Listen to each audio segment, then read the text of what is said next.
Welcome. My name is Anne Rose Kitagawa. I'm the Chief Curator of Collections and Asian Art here at the Jordan Schnitzer Museum of Art. And it is a real pleasure to welcome you all here this afternoon. And we have what is going to be, I think, a really interesting program. First, I would like to begin with a land acknowledgement. So, the University of Oregon and the Jordan Schnitzer Museum of Art are located on Kalapuya Ilihi, the traditional indigenous homeland of the Kalapuya people. Following treaties between 1851 and 1855, Kalapuya people were dispossessed of their indigenous homeland by the United States government and forcibly removed to the Coast Reservation in Western Oregon.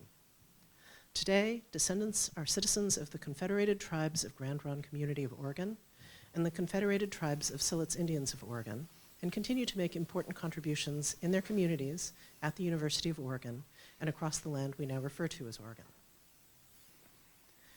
So, it's a great honor to be here to be able to speak to you in conjunction with the special exhibition that we recently opened called Remember This, Hong Liu at Trillium, which is, for me, the high point of my curatorial career. The opportunity to work on this transcendent body of work by this deeply important and humanistic artist is something that I treasure. And lucky for me, this institution was bequeathed this amazing collection. So all of the works that you see upstairs by Hong Liu, made with Trillium, are now part of the permanent collection of the Jordan Schnitzer Museum of Art, augmenting our historic collection of Chinese art and our deep interest in American art. And I think we were founded by a collector named Gertrude Bess Warner, who was interested in global understanding and world peace. And I feel that Hong Liu and David Salgado and Trillium's gift to us is such a meaningful extension of that. It augments it, it makes it even, it brings it into the present and into the future. So we are so deeply grateful for that. And for the exhibition, which people keep saying, oh, Anne Rose, you did such a great job. You can't make those works of art look bad. So I cannot claim expertise in that, but it was such a pleasure. And likewise, today is going to be an opportunity to delve into the aspect of Hong Liu's journey that is kind of the most mysterious to me. I'm a specialist in Asian art, and so everybody who deals with her art comes at it from where they start. And for me, I kind of intuitively understand and know how to look up the things that I don't understand about the traditional Chinese imagery.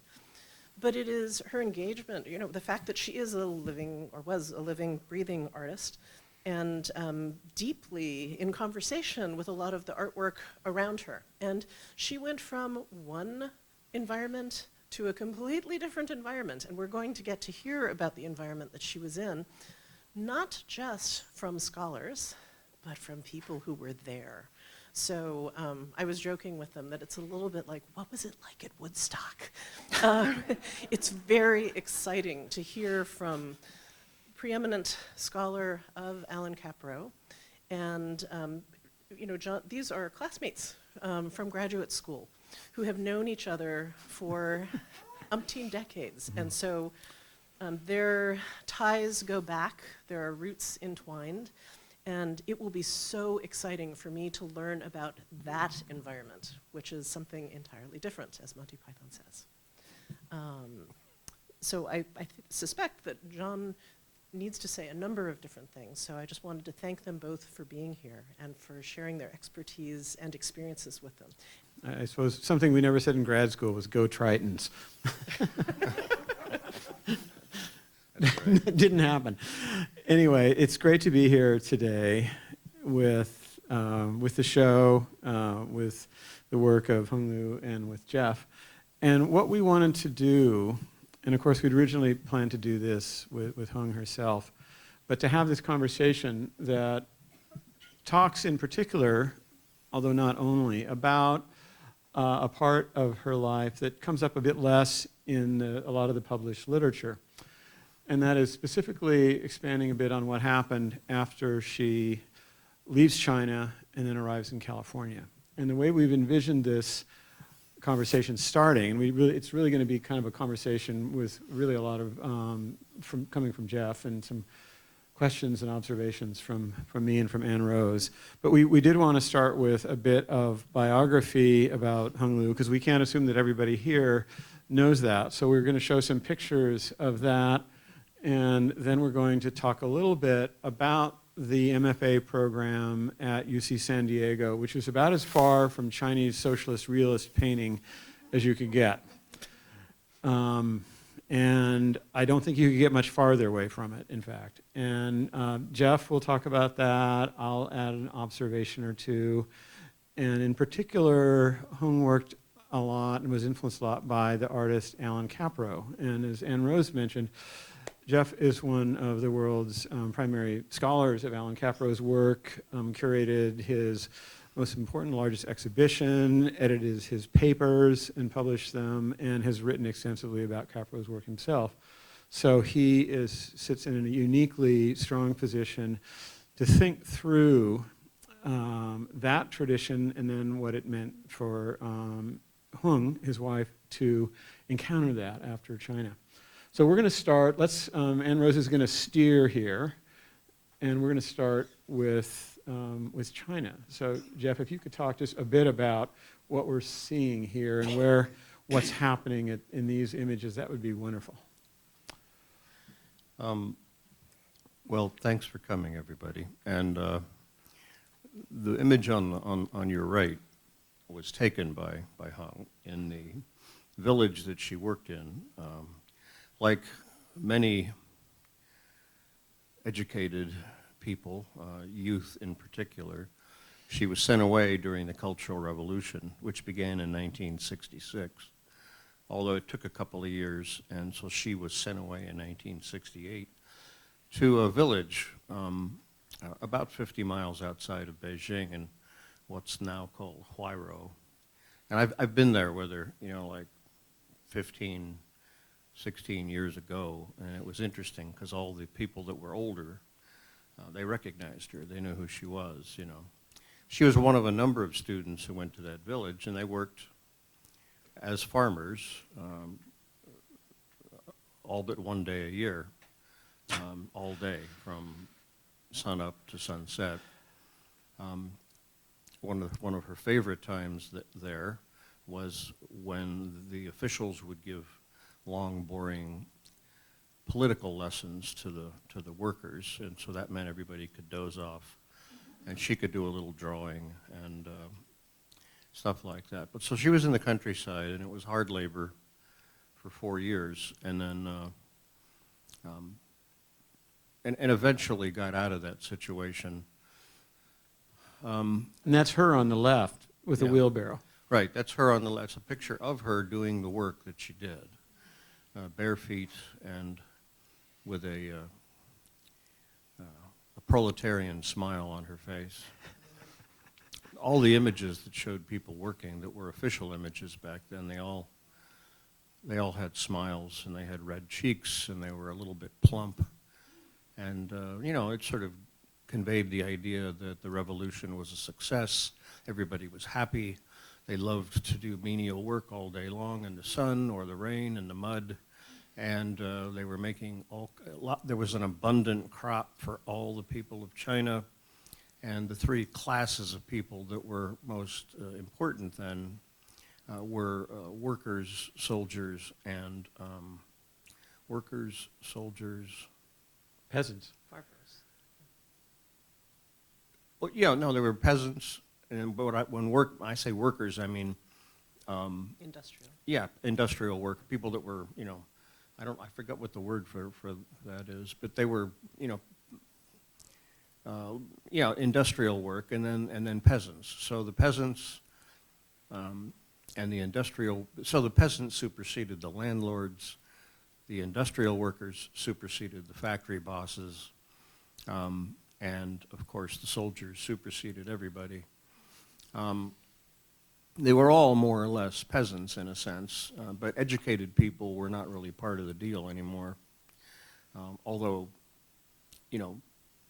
there were lots of educated Chinese then who knew they had to take care of certain things because, like temples and things that even Mao knew and even his people knew were important to the history of China. But if the kids and the Red Guards were essentially largely teenagers, but also people in their early and mid-20s, they were given license by Mao to overthrow whatever he wanted them to attack the bourgeoisie, to humiliate educated people in public, so my wife went to the best school in China because it was a private boarding school for girls. Now you wonder how that could jibe with the idea of a classless society, but that's because all the leaders' daughters went there, including Mao's and many of the names that I forgot, Deng Xiaoping. So it was, and so Hung got in on merit, and it had been a missionary school, but then it became an elite girls' boarding school. So she would live there 5 or 6 days a week and then go across town where her mother and aunt lived. And when the Cultural Revolution started, or about 2 years after,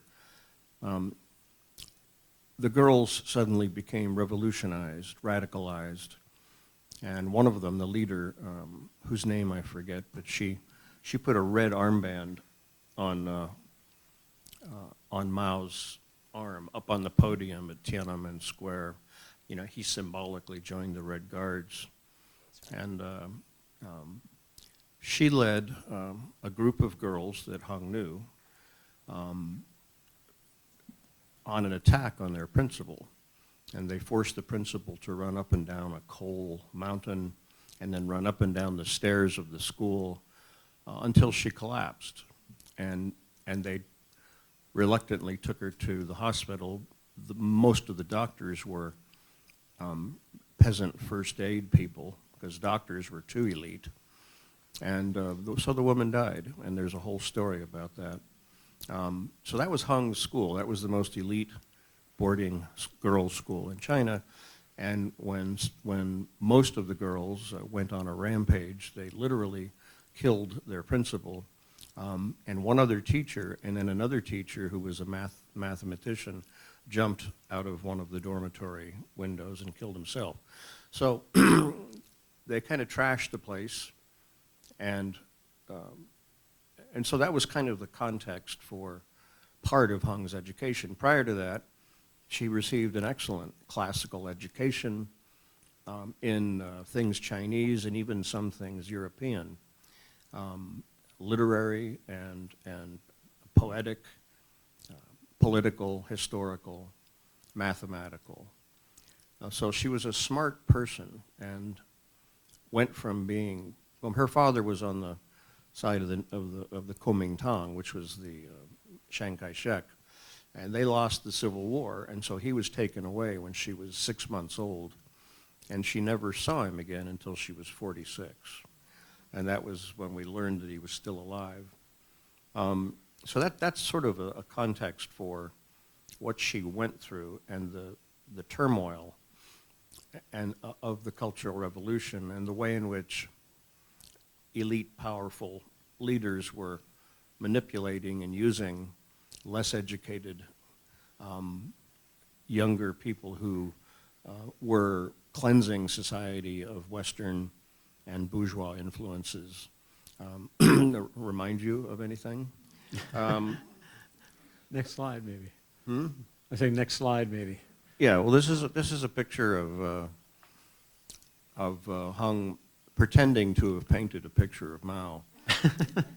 She had it snapped by somebody. She didn't paint that thing, but a lot of people got up on the ladder and took a brush and put it in hand because, you were supposed to paint this kind of thing.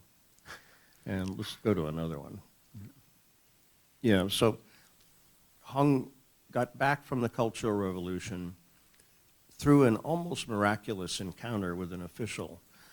she was allowed into the Beijing Teachers College.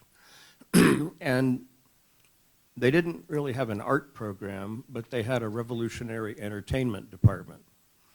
And so you were supposed to entertain in the spirit of and on behalf of the revolution. It wasn't like the USO, but it was art in the service of revolution. Schools stopped teaching regular curricula, and one time I said, "Well, what were they teaching?" And she said, "Revolution." How many of you know about the Cultural Revolution? I mean, I think probably a bunch do. And I don't mean to rehash things that are well known, but you know, her particular experience of it shaped profoundly who she was and who she became. And looking back on her development as an artist and as a person with values, that was a crucial part of her life. They had one day off a year.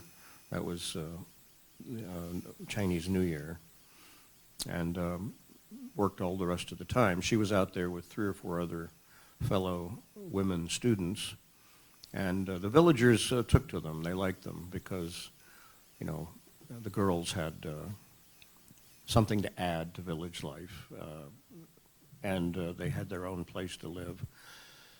So it wasn't like a prison camp, but it was, you know, it's on a river in Huairou, and like I said, I've been there. The fact that the photograph you first saw, which was in her village, needs to be mentioned because you can see there's a kind of a record player and a microphone and a big megaphone. That's what they played, propaganda all the time. Patriotic music and speeches about Mao's writings and proper socialist behavior and the gloriousness of the Communist Party in China. So that's part of the reason for this photograph. But the thing I want to say is that she accidentally sort of had a camera. There was a friend of hers, a man, who was being sent to a military work camp far away, and he happened to have a German camera. And he asked her if she would like take care of it for him while he was away, not knowing when he would ever come back or even if. And she said, "Yeah, sure, I'll hold it for you." And then when she got the camera, she realized, I can take pictures. And she taught herself how to develop. She, you know, got film and taught herself how to develop photographs and made her own little darkroom. So she learned by doing about the chemicals and all that stuff. So she took probably 70 photographs of life in the village during the Cultural Revolution, and we've seen perhaps 30 of them. The others have never been printed, and you know, you have to rescue those from 50 or so years ago. It takes a little bit of work. So that's one of the pictures she took, and so she became a little bit popular because none of the villagers had ever had their photographs taken, and some of them didn't want to be photographed, but mostly they did. So Hung has this unusual record of village life during the Cultural Revolution, her village, and the people that she worked with daily. That's unique, I think, because nobody had cameras in China at the time. These are some of the other pictures. These are duotones produced by Trillium Graphics, that are of her photographs. And that's the top picture is her painting, and that picture is actually after the Cultural Revolution, because then she got into Beijing Teachers College by chance, by luck, by a miracle, and there she was part of, as I said, the Revolutionary Entertainment Department. And during that time, she would, besides whatever the curriculum was, which was all static and kind of neoclassical it wasn't really Chinese. It was how to paint perfectly, because soon you'll be in the service of the party and of the state. So as Mao said, an artist or art should serve the people, heart and soul. So that's what the training was for. All academic training in China was either Chinese painting, which was traditional, or oil painting. They had oil painting departments, and those were entirely given over to what we understand as propaganda today. And so she would go out on her own. She would sneak away.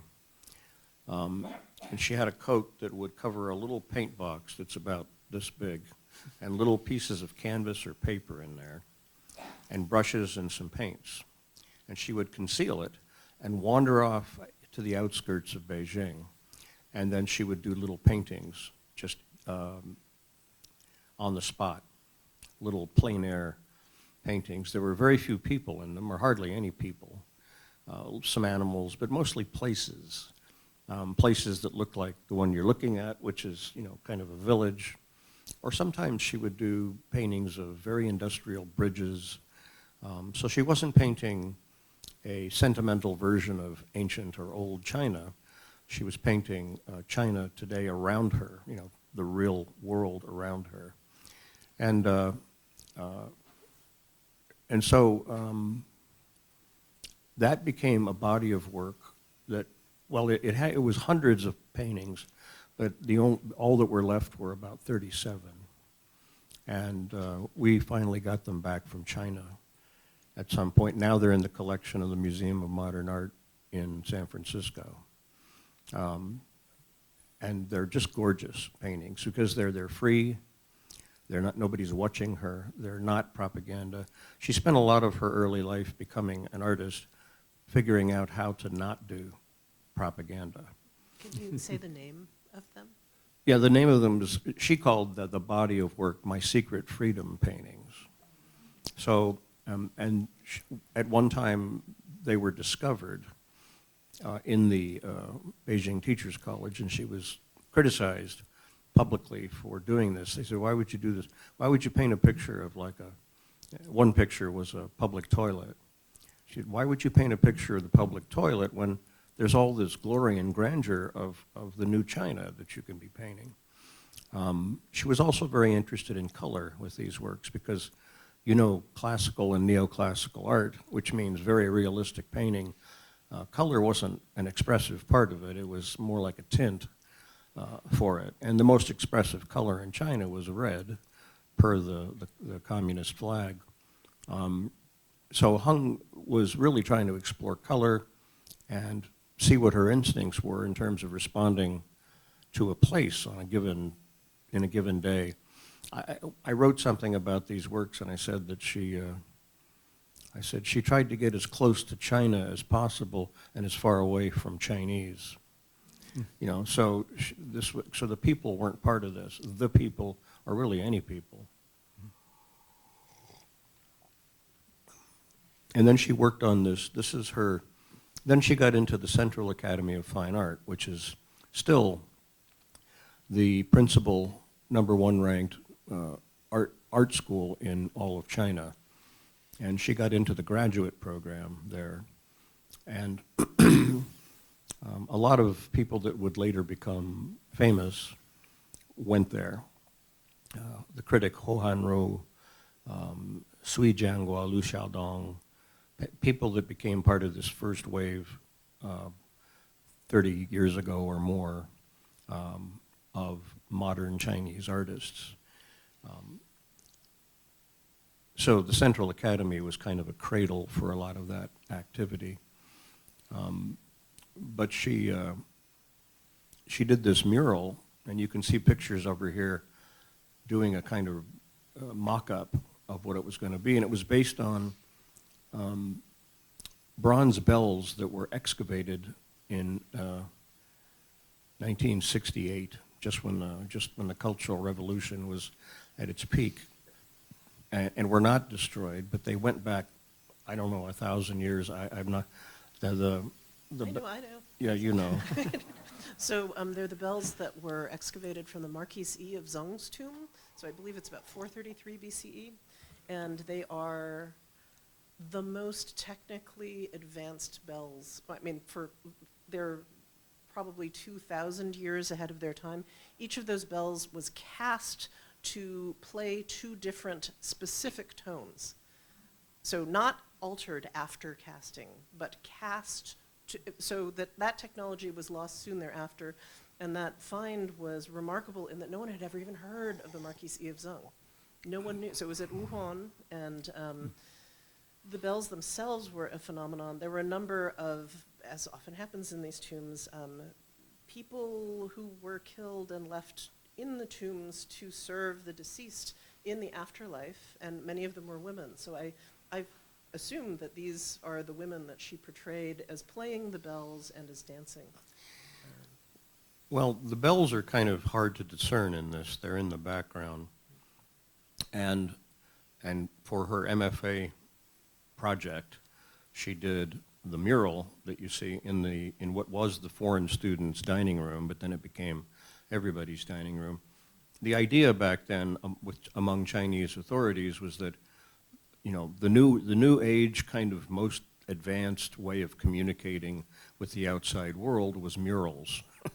So, you know, they had a mural in the airport, which it showed some nudity of minority Chinese women, and it had to do with a spring festival, and it was covered up with a curtain as soon as it was put up.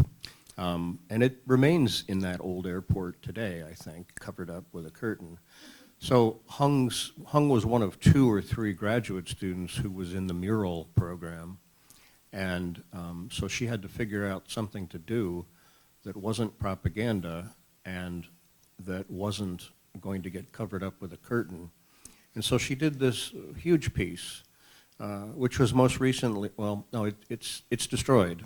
It was destroyed when the campus was destroyed and then moved to a new part of the city. But it's a work on a scale that nobody worked on at the time. And it's full of rhythm and music. And the thing about those bells, I've seen them in Wuhan, and Hung had never seen them, but we saw them, I don't know, 15 years ago for the first time. And I think you can play modern music on it. Yeah. You can buy a CD, they play all sorts of Handel and other things on it as well. Yeah, they're extremely beautiful, and so she was happy to get to see the pieces that she had done. Anyway, she did a piece on this scale, and that became her kind of master work in China until she came to the U.S. Later on, it became clear that those secret freedom paintings were also her master works, but they had been hidden and mostly lost. The ones that we have were kept by her mother. And in those days, along with photographs of the family, you didn't tend to keep things like that because they were incriminating. If Red Guards or political zealots came into your house and saw these pictures of an educated family or somebody who looked like they were bourgeois or somebody who wasn't dressed in the appropriate revolutionary attire, you know, then you could be in trouble. So a lot of people burned their photographs and hid or got rid of things. I don't know what happened to all those other paintings, but the 37 we have are in the right place. And this was Hung the day she arrived. This is her first day on an airplane. She left from Shanghai and flew to San Francisco. So she came through the Golden Gate, and this is her in October of 1984. Back then they could board airplanes from the tarmac, and she's getting on the plane in Shanghai and then about to come to this country. So now we're going to shift gears. And now for something completely different. Yeah. So now, let's talk a little bit about where she arrived. UC San Diego MFA program, 1984. The artists there mostly come from New York. There are people who are very involved in language, in semiotics, in theory, post-structural theory, you name it. Object making wasn't necessarily the biggest thing that was going on, although all of us did make objects at some point or another. We sort of had to. We had to do an MFA show as she did there. And you said earlier that she, in some sense, she didn't really pick it out. It sort of picked her out through a friend. But why don't you talk a little bit about that environment from your point of view, sort of, and also through her eyes at the time? Yeah, and you can fill in too, because you were there. So, before I get to these images, yeah, Hung came to UC San Diego, and she didn't choose the school because it was a place of radical pedagogy, and it was. I mean, I chose to go there because of that. The faculty were extremely influential and important. People like David and Eleanor Anton, the feminist historian Moira Roth, who died in the same year Hung just did. Alan Capro, the inventor of happenings. How many of you remember the term happenings from the 60s and 70s?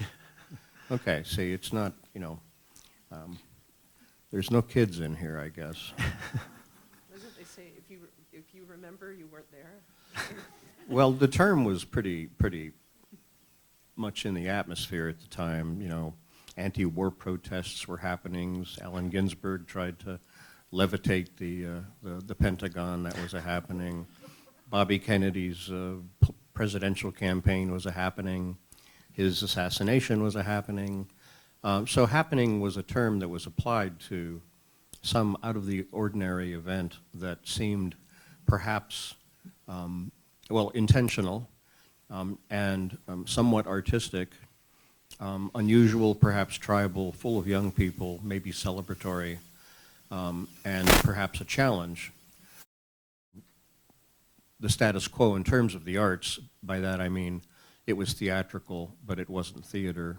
It may have involved some music, but it wasn't music. It wasn't making an object, but it was full of physical things.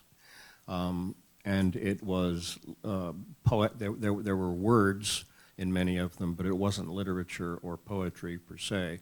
So happenings became these events composed by Alan Capro and then others in New York that were distinct and done by significant people.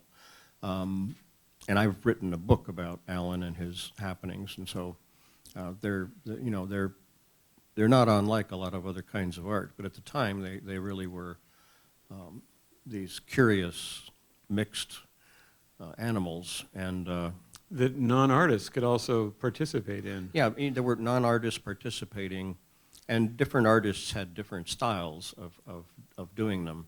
But around 1960, this was the scene in New York City, that for a number of seasons there were happenings everywhere. And I think we've got the first one right there in the middle. What we have here is Alan Capro preparing what would later become the first formal happening. It was called 18 Happenings in 6 parts, and it was done at the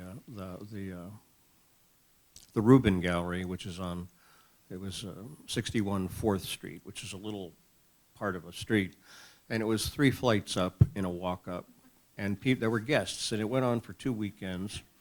There was a guest list, and everybody in the New York art world came, and they saw Alan go through. There were 3 rooms that were semi-transparent plastic that were just made with flimsy wood and plastic. And then things happened. Sounds were emitted. People marched like robots through the... He wanted nothing that was expressionistic. He wanted it to be modern in the sense that it was quasi-robotic and unexpressionistic. So people would stand at attention and walk and then come in and come out. So again, movement, but not dance. And, but all of the arts were commingled in this new thing called happenings, which today is a staple of popular culture, except not in physical terms. It's in the media, it's online, it's like the TikTok things are little stupid little happenings that people don't know they're doing.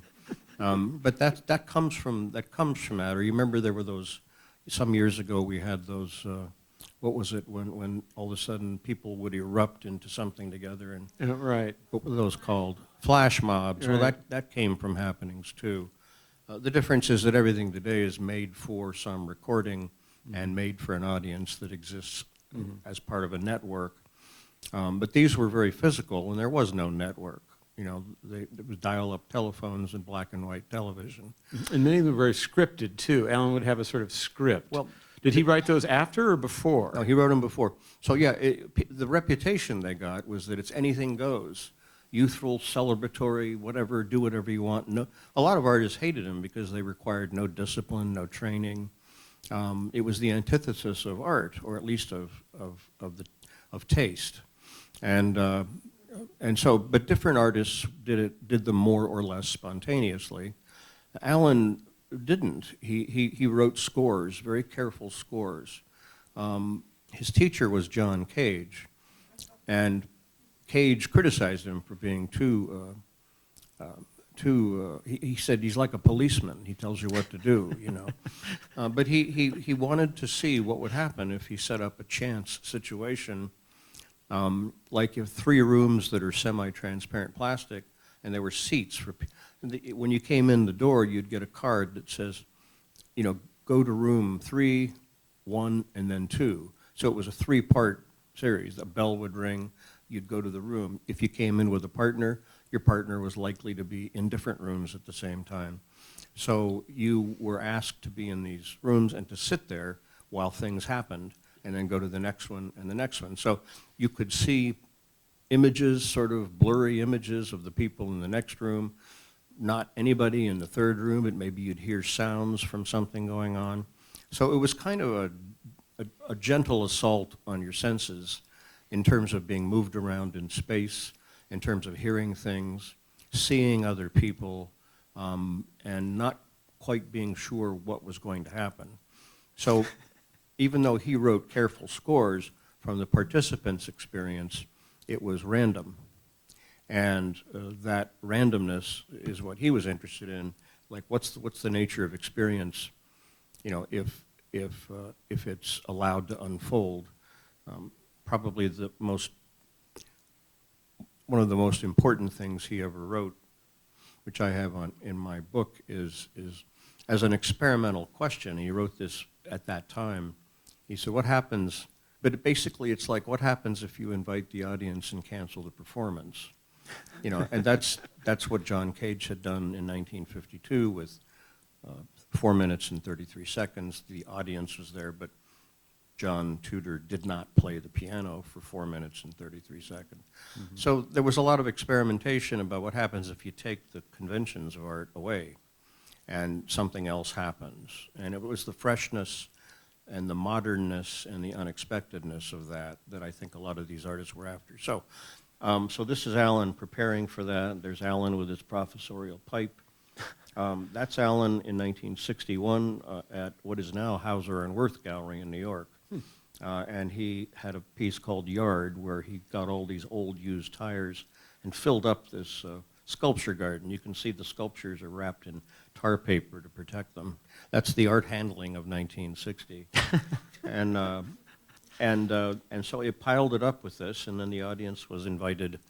People that came in to see another show that was on there, which had to do with street junk collection art, that kind of sculpture, they could walk in, you know, but walking on a sea of rubber swirls. When you looked at it from above, it was very much like a Jackson Pollock, you know, and it was a rectangular form, and there's a lot of famous photos taken from above. But the invitation was to walk in there and throw tires around or do whatever you wanted. And so it was a physical experience, and it was unconventional, and it used modern materials. It was like a kind of a, you know, like a post-industrial Zen garden, you know, but with rubber tires instead of rocks, right? And then this one was done in the late '60s, and it was in like 13 places around Los Angeles, but this is one of them up in the Hollywood Hills. And so they had teams that built these self-enclosed or these enclosures with no way out, and they built them up to, I don't know, 8 or 10 feet. And as they were building them, they were melting. So there was a happening that coordinated deliveries of ice trucks simultaneously all over Los Angeles.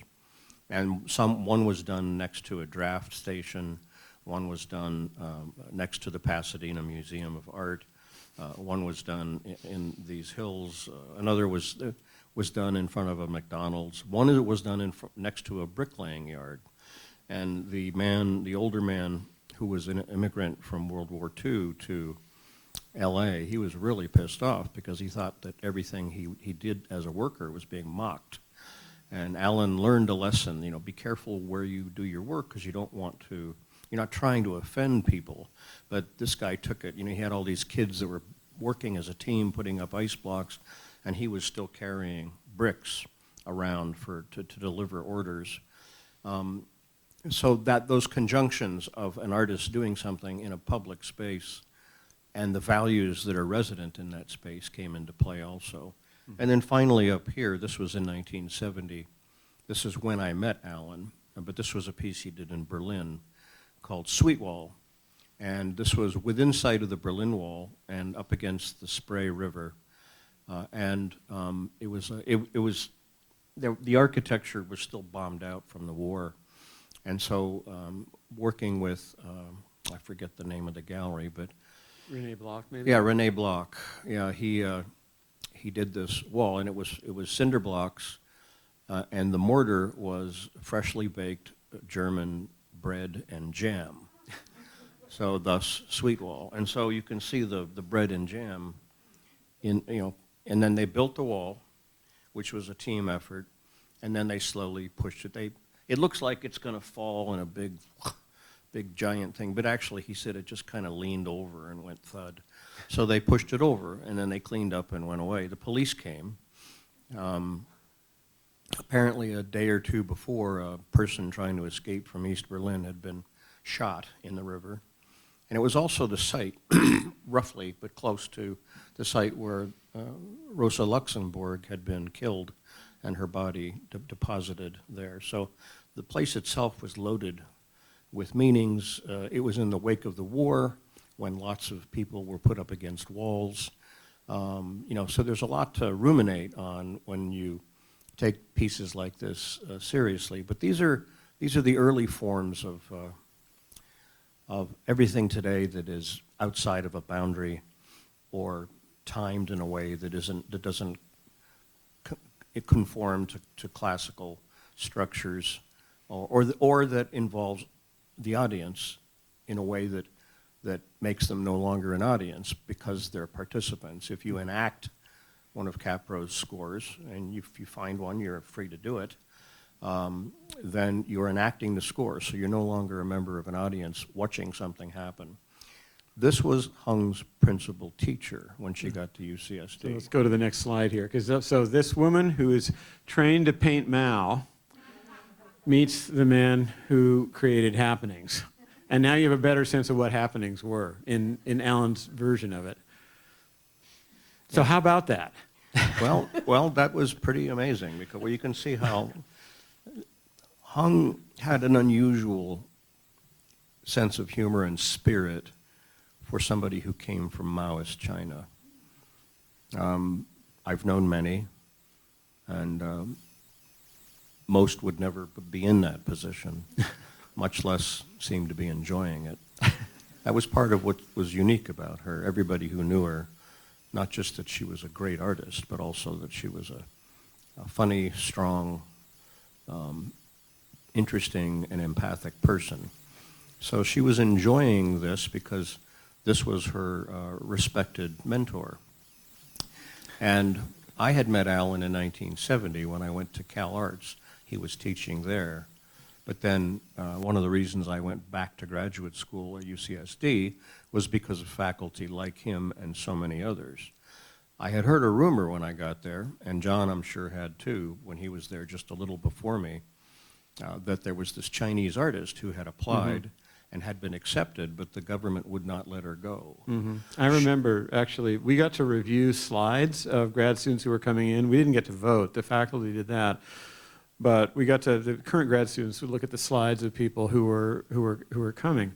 And I remember seeing, and I think they had some of the secret freedom paintings, and I'm holding up, slides used to be in a slide sheet, and you'd hold it up and you look at it, and I remember thinking, what in the world is she going to do here? But bring her on, because it's fascinating. The idea of bringing somebody trained, because some of the socialist realist paintings were there too that demonstrated sort of higher refinement of skill. But I remember just thinking, this is the most fascinating, bizarre idea in the world, and I wonder what's going to happen. And then I left and didn't catch up with her for another decade or so. Well, a lot of people at anybody with the work she presented who wasn't from China would not have gotten into the school. Not in a million years. But there were a lot of people on the faculty who were kind of leftist photographers and ideologues, and they were kind of irritating. But they did important work, documenting the unions and documenting workers and all kinds of things. Everybody else was, a combination. Like David Anton, he did talk poetry. He was one of the most brilliant people I've ever met. His seminar would go on for 3 or 4 hours, and he wouldn't take a breath. And I would have 3 shots of espresso before going to that seminar. It was all perfect. It was all necessary. A brilliant intellectual, lots of publications. Manny Farber wrote film criticism for Newsweek at the time. And was also a wonderful painter. He was a great painter, yeah. Eleanor Anton, who was married to David, she became one of the prototypical feminist performance artists in the 1960s and 70s. She's still there. Art historians like Moira Roth, who was a feminist art historian and became one of the most important in terms of gathering people together and introducing people to people. And then she moved up to teach at Mills College, which Hung later taught at for 24 years. I could go on and on about the faculty, but some of them were very, I think they wanted to see what a real communist would look like. Yeah, I think that was part of it. Yeah, absolutely. And so, and they didn't get it. That's not who showed up. Yeah, well, and how did she come to work with Alan? Now, Patricia Patterson was a wonderful painter. Manny was ornery as hell, but a wonderful painter too. And she didn't really end up working with either of them, I get. Well, Manny was, he was a painter, but he was there teaching criticism because he was a working critic. And I had been writing and publishing for about 7 or 8 years by the time I went there. I was in my early 30s, and Manny scared me. He was scary. You'd sit in his class, and he wouldn't say a thing, and he'd look at one slide, and he wouldn't change it, and about 20 minutes would go by, and finally one of us would say, well, what about that ball hanging from the ceiling? And then a conversation would ensue. But he insisted upon looking hard at what you were going to talk about. And so talking came after you had something to say. He didn't, I don't think Hung worked with, I think she was scared of him too, but Alan was a nice guy. Alan was interested in, he was really one of the people, along with John Cage and others, whose practice had to do with Japanese Zen Buddhism. He was very focused on Buddhist and Japanese work, and there were other people like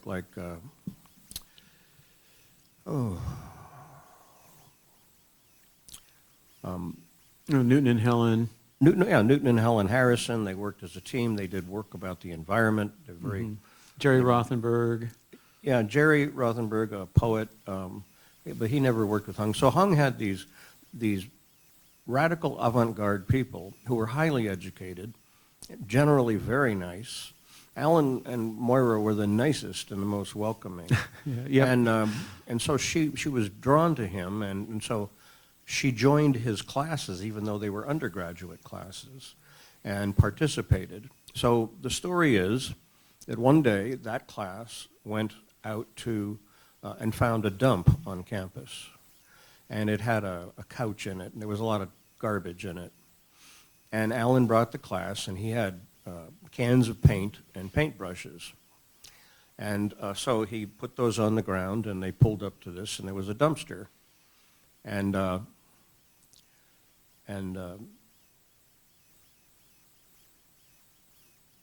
somebody said, the kids didn't know what to do, and he said, okay, here you are. And Hung remembers thinking, here I am, what? What am I? And then one kid took some paint on a brush and threw it into the dumpster and upon the dumpster, which was kind of like a joke on Jackson Pollock, because it was a rectangular field and the paint was thrown onto it. As soon as that happened, Hung got it. She said, oh, we can do anything we want. And so they did every and anything they wanted. They took out there was a sofa in there, they took it out and painted it. So Hung could not imagine that an artist would be allowed to do anything he or she wanted, except what she also learned was that in this society, you have to take responsibility for what you do. You can't just do anything in a silly and unintended way.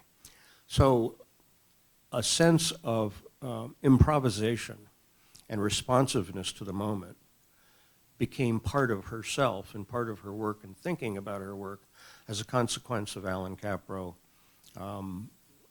enacting his happenings as a teacher. And then we went on to, I became his biographer, and we knew Alan until he died in 2006. But that influence was perhaps the biggest. The other was Moira Roth welcoming her so wonderfully into the program. And in the beginning of her career, Hung's most active and responsive audience were feminists. And they would, the Guerrilla Girls showed up at her thing, and so she felt very welcomed by people like Alan and people like Moira, and was at UCSD for 2 years. I was one of the first people to introduce myself, and so there's something to be said for acting first. She was in her studio, and I knocked on the door. It opened, there was a sleepy face, and I said, hi, I'm Jeff Kelley, and her English was okay, but not that good. And we chatted a little bit, neither coming across the threshold of the door. And I said, well, so what do you think of Americans so far? And she said, not very friendly. And so I like to tell people that at that moment, I devoted the rest of my life to changing her mind. Not by necessarily being a friendly American, but by going places with her where she met everybody who was an American that didn't look like me, that looked like her, that looked like all the other people we had in the department. She realized that everybody was an American if you were here, although not everybody would agree with me on that, but nonetheless, that's what we thought. And so she realized I am an American already, just by being here. I don't have to have a pedigree or a family background, and then she eventually became an American citizen after having a green card for many years. And that's actually a good segue, I think, to the next thing that we're going to talk about. We're going to jump forward to Resident Alien. And so this is, we're going to jump forward in time after UC San Diego as she's starting to make work, but work very unlike the work we know her for today. Although this is still a piece that's in play, we should say. But this is 1988, Cap Street Project. What's going on now? Well, this was, 1988. I had left school. She had come with me. I had a program at a university in Texas, which we stayed for almost 5 years. She got a residency at the Cap Street Project in San Francisco in the Mission District, and we lived there for 2 months. It's a nonprofit space that brought people for extended periods of time to create usually installation pieces. Usually installations within the studio, what Hung did was she made a bunch of paintings, which kind of freaked out the proprietor of the place. She thought, that's, how is that installation or avant-garde? Well, Hung showed her. She made one of the most famous paintings that exists today, certainly her most famous. She painted a picture of her own green card, except she did a number of things to change it. She changed her name from, Lu Hung to Cookie Fortune, which is kind of a slang for Asian women that went back a long way. And then her birth date, she changed from 02/07/1948 to 84, which is the day she came to the United States. And then you can see her fingerprint, and this was done in Dallas, and her signature in Chinese. And it's less a portrait than it is a kind of governmental mugshot. And so she embraced the fragility of her own identity at a time when identity in the arts and in politics was beginning to be a real important issue. Mm-hmm. In 1988, just on the verge of what's called the culture wars now in terms of emerging multiculturalism in the art and culture world at universities. And those are fortune cookies on the ground. Yeah, there was a big installation. She painted on the walls. That was an immigration card of a person in the late 19th century. Piles of fortune cookies, and those are little piles. She eventually did installations of about 250,000 fortune cookies that are like 7 feet high. This was done at the De Young Museum in 1994, along with shaped canvases of ships, Chinese junks. And so it was all about immigration, and it was all about San Francisco being the gold nugget promised land. That's where the Chinese went during the gold rush. And the name of San Francisco in Chinese is Jujinshan, and what it means is Old Gold Mountain. Mm-hmm. So even today, when you're in an airport and you're coming from China back to San Francisco, your ticket will say Old Gold Mountain, Jujinshan. Mm-hmm. And so it's like at the same time, it's a crossroads of railroad tracks, real railroad tracks, and this mountain of fortune cookies, this mountain of gold. So it became a kind of metaphor of the Chinese coming to America and wanting to claim, their share of the mountain of gold, being disallowed from doing that, but also then building the railroads that connected the West Coast all the way to the Mississippi, or at least halfway. So, and at the same time, it's kind of a grave site, because her relatives in northern China, and I've been to a couple of these, they bury their relatives in a mound of earth that's in the field they work. And so at least two of her relatives that I knew were interred that way. So it's a number of things, but it's been done in a number of places, and the number of fortune cookies keeps getting bigger. It's interesting, actually, looking at this after seeing the works that Alan did, because I've never thought of it directly in that way before, but you'd never mistake this for a capro happening or a piece, but this use of all this sort of daily material and the inclusion of food that's going to have to be thrown away after it is actually, there is a sense in which there's a happening-like flavor to some of the things going on here. I think that's true, and your point about the everyday objects. Hung was already primed in China to do art that had to do with the everyday, rather than elite, esteemed people or objects or whatever. Because she's painting these landscapes, and she was doing things that were right in front of her. So she was a realist, and her term for socialist realism was socialist surrealism, because everything was a cartoon and a perfect political figure and all that. So yeah, you're right. These are just fortune cookies. You can get them in this size at San Francisco, in Chinatown. Although we later found that the best place to buy fortune cookies was in Maryland. Go figure. Price, I don't know. I'm curious in terms of what at this point it's the 80s.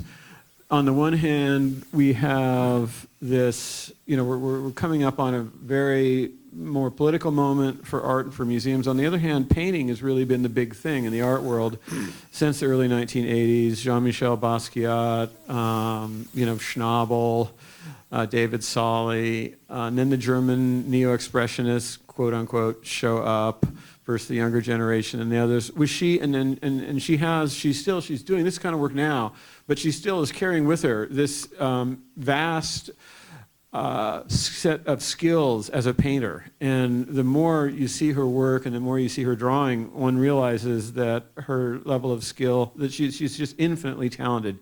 She can make paint do anything she wants. So what is she thinking, do you think, around this time about, she's making paintings at this time, isn't she? She does The Resident Alien, which is a painting. Those boats are shaped canvases. And They're the boats are painted as shaped well. canvases. Does she talk about her work in relationship to that sort of very kind of market-driven situation that painting's in? Does she notice it very much? Let me say this, that when you go back and think about the murals she did in China, her training was as a muralist. And she brought that experience of a big scale to this country. And when she got here, me, among others, told her about this thing called installation art. And she said, "What's installation?" She couldn't find it in Chinese at all. And I said, it's, you get the whole room and you can do whatever you want. And so that's what she started to do. And that sort of the scale of her experience as a mural painter, although only in graduate school in China, was combined with her skill as a painter. Mm-hmm. So she, the scale of that kind of naturally folded into installations, but installations that are very pictorial. It's not like Alan Capro's Yard of Tires. They're fortune cookies, and they glow. They smell very good, by the way. And the curator, when he introduced it, he said, this is the smallest order of railroad tracks and the largest order of fortune cookies in history. But I think Hung was aware of all that stuff that we had as our background. I went to school with David Sally and Eric Fischel and all those people. Mm-hmm. Cal Arts. Yeah, Cal Arts. So all that was happening, but Hung was, I think, she didn't need too many lessons in painting. And what she needed lessons in was to go outside of the boundaries that she had come with. And she was aware of, especially David Sally. Some of her paintings were like two-part canvases where they were, mm-hmm. one canvas and another, and they seemed to have nothing to do with mm-hmm, each other. Mm-hmm. So juxtaposition of different things. Fischel, too, at the same time. Yeah, well, Fischel. She got to know Eric Fischel and vice versa late in the game, but he liked her work. And you can see that what they have in common is they're excellent, amazing, is painting, mm-hmm. their love of the medium. Mm-hmm. In the end, Hung became a painter, but it was painting informed by the scale of mural, by the public performativity of something like this. And she did a fair share of installations and public work. This piece in particular at the Oakland Airport. This is the Southwest Terminal. If you'd like to see this piece, you're going to have to fly Southwest to Oakland. And this is one of, I think, 5 bays. It is so beautiful. Mm-hmm. Yep. It's 160 feet long. Mm-hmm. It's glass. So it's kind of a combination, and it's got weather map of the world from California to China, which was taken on the 4th of July sometime decades ago. And then she has these imperial cranes that were from traditional paintings done by one of the emperors.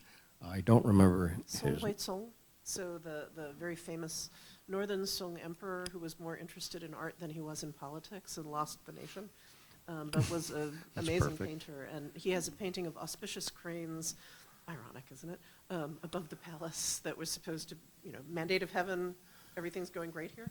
Yeah. But using those cranes. And protecting the palace, too. And so Hung had them in here as kind of like blessings to protect travelers. And the piece unfolded according to the weather map. So you can see California and Baja, Mexico there. And it unfolded in this direction, farther and farther away from Oakland.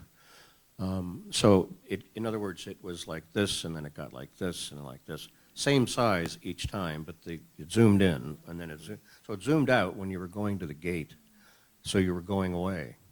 And then as you were coming back, you were coming home, and it scaled down to just the Oakland Bay Area, you know, and it was drippy, and we did all that in Germany. It was a glass company in Germany.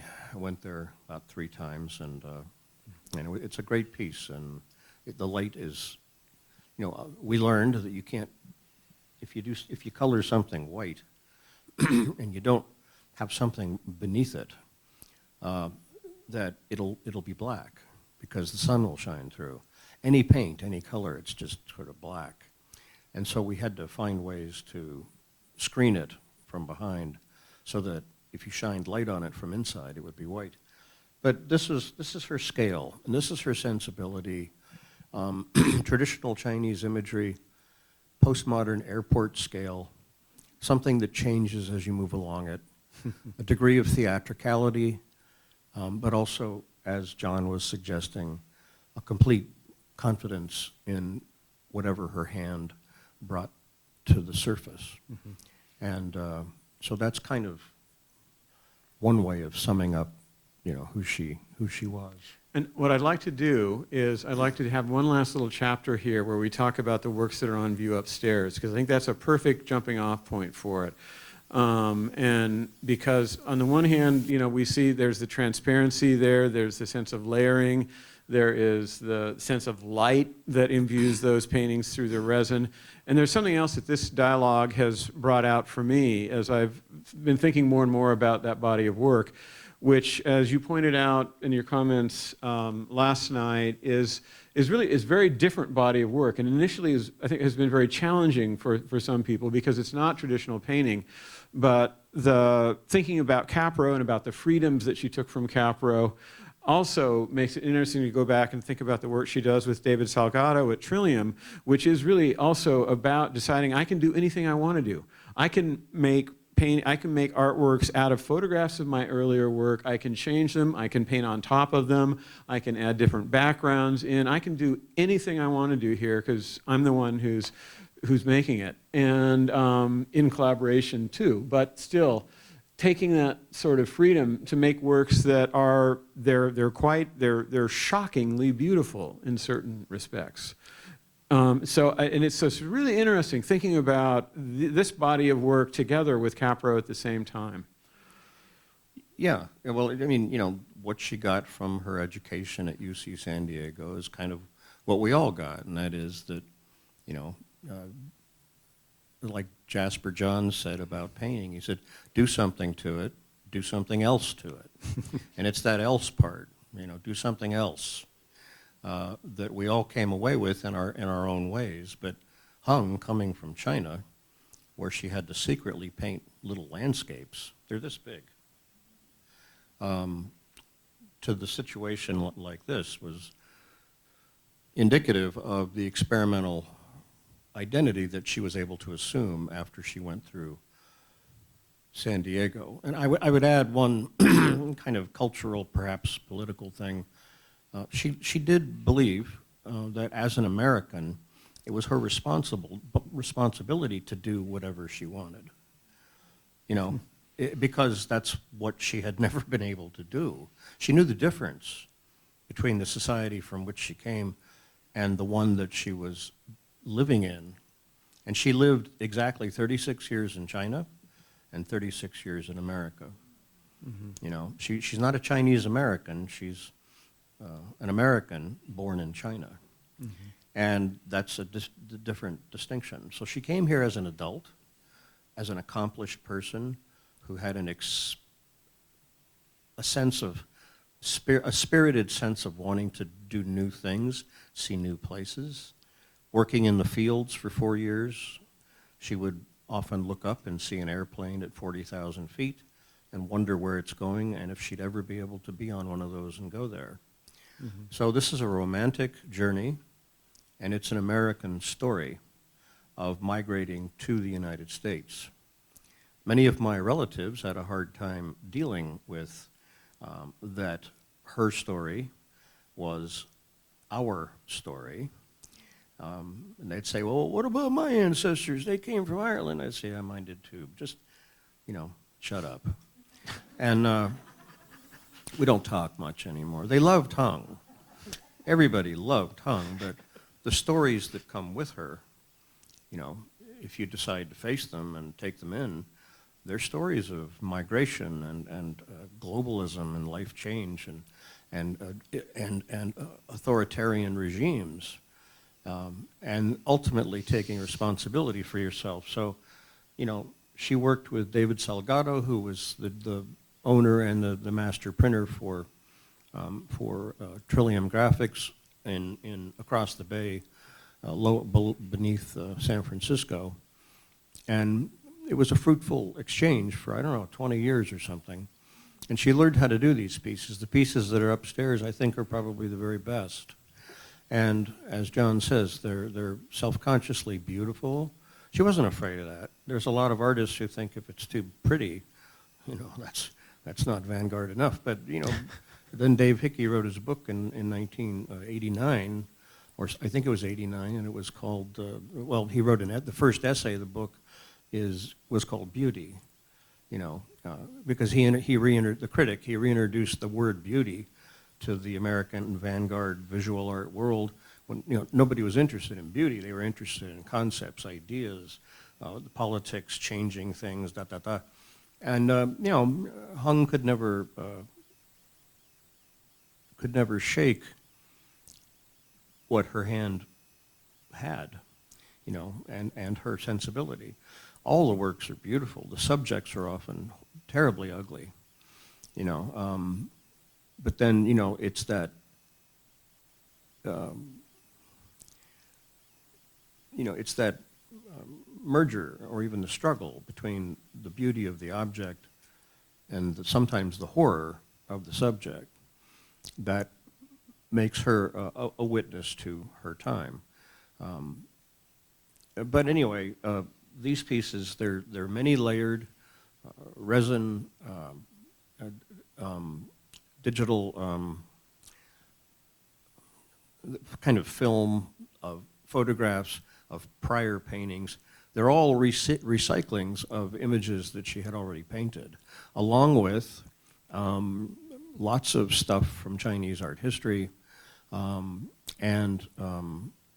they're just ripe with references to China, and all of everything she knew about it, she put into these pieces. And it becomes, in the end, a long experiment about, can these be as significant as oil on canvas? And I think what this show upstairs makes perfectly clear, and I'm sure she would be really heartened to see it, is that it makes it clear that these are significant works in her body of work. And it was kind of hard to see for years because nobody got to see them together much. And this is the first time they've ever been embraced by a significant museum and shown on a scale that really is the scale that Hung thought on. The scale of the show-up size is the scale of Hung Lu's imagination. And so probably that's why it feels so good, is that I can walk through it and I'm not just looking at individual pieces, but I am drawn to them and I want to touch them, although I'm told you're not supposed to. I want to breathe on them, I want to lick them, but you're not supposed to do that either. Especially Don't that. lick the art, please. Yeah. But But the point is, I'm drawn away at the same time, and you look at all the other ones, you see the scale of the museum, the space, the way the walls are painted, and that's her. And she embodied that scale even in small paintings that she did. Not only these ones, but all the rest of her work, which were principally oil, or installations of fortune cookies, or airport windows, So the scale of her ambition and imagination was big. And that's what coming from China to the US in 1984 allowed her to free up. And she had to find ways to make it visible, and media to help her do that, and had to have jobs that allowed her to do that. She taught for 24 years at Mills College, and eventually didn't have to, but became part of a larger art world that embraced and reinforced her work. And I think maybe that's a good stopping point. Are we going to have any questions or no? I think we can take a couple of questions, yeah. And in terms of the art world embracing her work, I'll mention too, Jordan Schnitzer is one of her major collectors and recently acquired her print archive. So that's an interesting sort of note of connection between Oregon and a little rendition of the Resident Alien. that's 40 feet high and 60 feet wide. We don't have a wall big enough to show that on, but that's Jordan's problem, not ours. Let's just take a few questions. Front row. One thing that struck me about the fortune cookies is that they're actually an American thing. There's no restaurant. Right.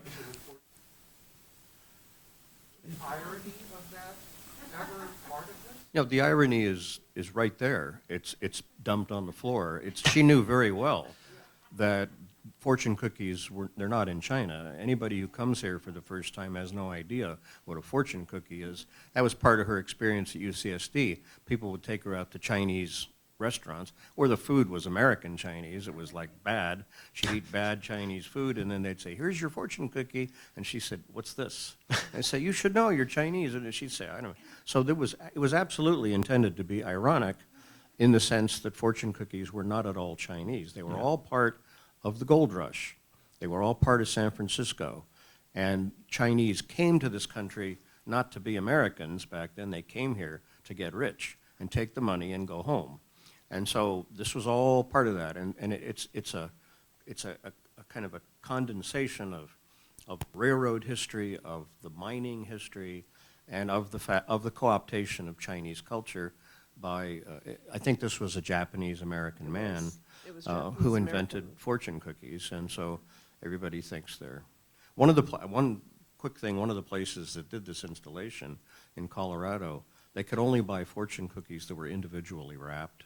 Oh, God. So a word to those of you who may be on the board. The board of that institution spent 2 weeks unwrapping fortune cookies all day long. That's what you call a working board. That's a working. Yeah. Okay, I think there's a question right there. Yeah, this is absolutely amazing, and you guys created gaps and then filled them in with the story of Alan. I see so much more how he did influence him. But my question kind of goes to before. I've never been clear on when Hung really decided I'm going to be an artist. I've seen drawings that she did when she was a kid, but I've also heard that wasn't set in stone, that was going to be the path. And how did that fit in with going to the Beijing Teachers College and the Minor Miracles? Yeah, that's a good question. She was always an artist as a kid. We have a drawing she did at 5 years old, and it's of a demonstration with a picture of Mao, of people in the streets. It's pretty sophisticated for a 5-year-old. Her grandfather was a scholar whose life work involved Tian Shan, which was mountains in northern China and all the monasteries there. He would grade her drawings, and so he was her principal, and he was kind of a Capro-esque figure, in a way, like an old man with a beard, I guess. or no, maybe he didn't have a beard, but he was doing something important out in China, and he would grade her drawings. So she always thought of herself as an artist since the age of 5. But you know, that was a bourgeois luxury to think of yourself that way in China. Her mother said, "No, you need to be a doctor." Her mother was a biologist, and she said, "You can't." Same old thing, you know. You can't make a living being an artist. So she went to the countryside. Then she went to the teachers' college. A little side note: she spent 2 years teaching on CCTV, teaching children how to draw. During that time, she was famous and she received many proposals of marriage. It was like China had one television, you know. It's like China Fox News, like all the time, everywhere. And she was the art teacher once a week, and she would, I've never seen videos of it. We tried to find some. They probably destroyed them, but it was the government station, and she was the art teacher. So, and then when she went to the teachers' college, she was part of the revolutionary entertainment department and committed herself more to being a doctor. I think also in the Cultural Revolution. To being a doctor, to being an artist? I mean, to being an artist, yeah. Okay. When she was in the Cultural Revolution, there were you know, doctors were not well respected. So-called barefoot doctors. Barefoot doctors were people with minimal, maybe kind of quasi-military first aid training, and they were the people's doctors. And you're the people, and you're strong and vibrant. You don't need those elite trained people who went to Harvard or something. So she became an artist, and then she went to the Central Academy. Both the Teachers College, but especially the Central Academy, were so hard to get into. If you get into them, that has to be your life. And so that was her life. And then she came to a school through a friend who was studying the psychology of the inner eye, her best friend being. They'd known each other since they were 13. You know, took her slides to Manny Farber, and he said, she's not in, but I'll give the slides to the graduate coordinator. And so she got in. So part of her life was getting in the front door of places that were exceedingly hard to open the door. Please quickly talk about Robert Rauschenberg. Robert Rauschenberg.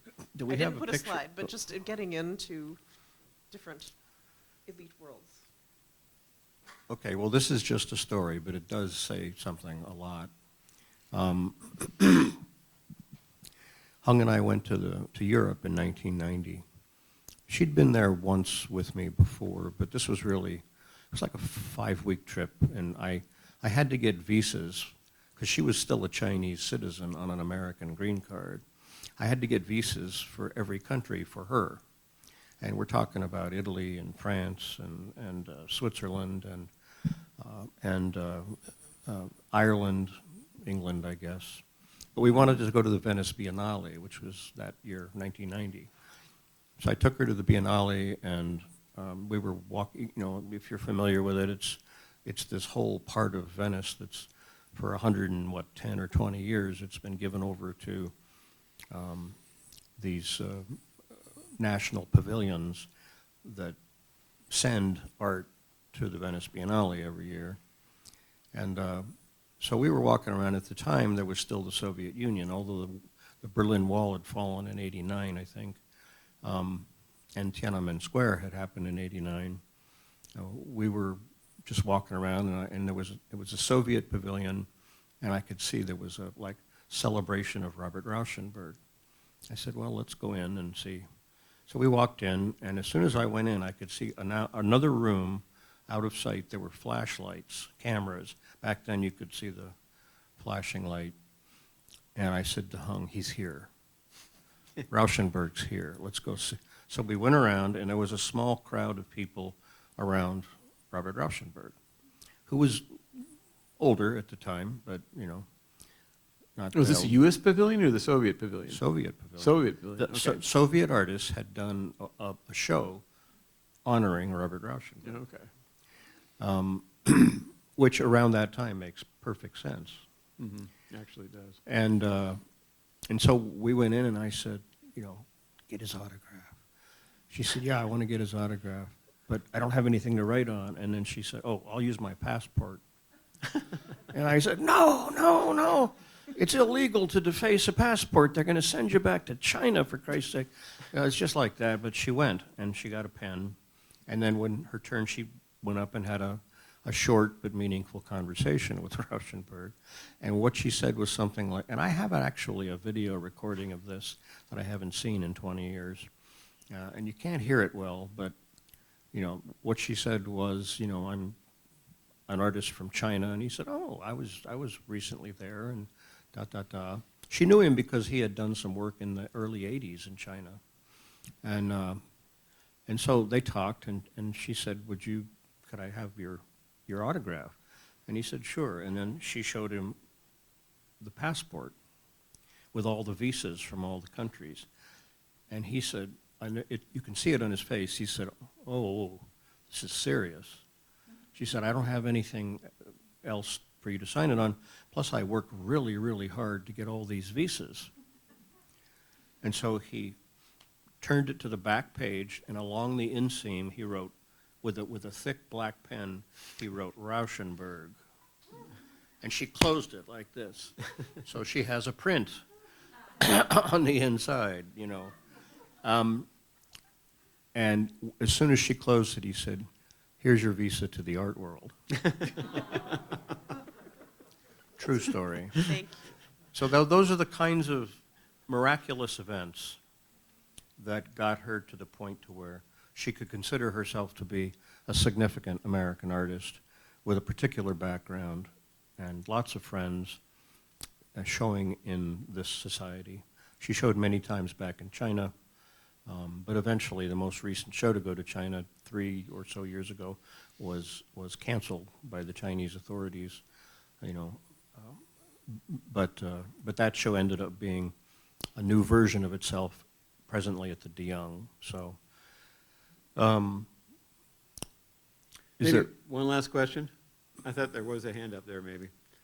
Oh, right there. I was just interested in knowing how the work upstairs was actually made. What process? Well, the real expert on that is sitting over here, but Can we drag you up here? Would you be willing? Thank you. So Matt Pipes came here from Trillium Graphics. Matt, why don't you come up here? Yes, please. He can sit on this one. this is Matt Pipes, and he worked helping Hung to, he literally built most of the objects that are upstairs. So what she's working on here is actually upstairs right now. It's the Comfort Women piece. And so it's layers of transparency film that we back painted so that there would be areas of opacity. But where we didn't back paint, the light goes totally through it and bounces back. And they're cast sort of sandwiched, and there's resin underneath and resin on top. So the layers are separated by about 1/8 of an inch of clear resin. And then she would usually bring in folders of things that she wanted to paint, and she would just kind of do her expressionistic painting on top with washes and circles and sometimes birds or insects, things like that. The final layer was typically paint. What kind of paint did she use? It was We used, printing ink, right? Yeah, it's lithography ink, so Yeah. it has a very dense color pigment. And a much more liquid consistency than oil painting. With her oil paintings, she got the drips by using a lot of linseed oil. Sometimes a brush loaded with linseed oil, she'd go across the top, and it would just drip down. I should say very quickly about that, one of the principal metaphors in her work, and it relates to these pieces that are upstairs too, is the idea that the drips suggest the dissolution of memory and of history, of time, of experience, of oneself. It's against technique. That's her ongoing critique of socialist realist rigidity, in which she was trained, and it embraces improvisation. Matt said expressionist brushstrokes, which is true enough. I mean, that's what we would all think. But since she died, I've realized that her kind of expressionism really was not it wasn't an expression of her. It was an attempt to make contact with the subject, and especially in the oil paintings. And that's, to me, an act of empathy. And we were married for 35 years and together 37, and sometimes it isn't until after your partner passes away that certain things come clearly into focus. And the degree of her empathy embodied in her painting, through her strokes in hand, through the brush, through the paint, through the color,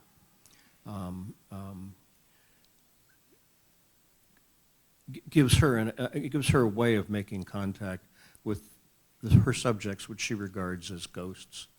And her show in Oakland in 2013, a retrospective, was titled "Summoning Ghosts." So I think I so much more respect what I already knew, but that is to say the empathic dimension of her work. And I think that's why people really, really like it. But these are upstairs, they're brilliant. They're so much more clear than they ever were before. You never got to see this many of them together. They're curated in a wonderful rhythm, in a perfect space. And the way that they have been integrated with the Chinese collection in a different room, you got to make sure you see that, because it's a daring curatorial move, and it changes everything. Not only the way you see Hung's work, but the way you see some of the other traditional works up there too, because she drew so much from her scholarly knowledge of Chinese painting and Chinese history, Chinese stamp making, Chinese calligraphy. She was just brilliant in everything she did, and as you can see, she was beautiful. So thank you guys. Thank you for coming.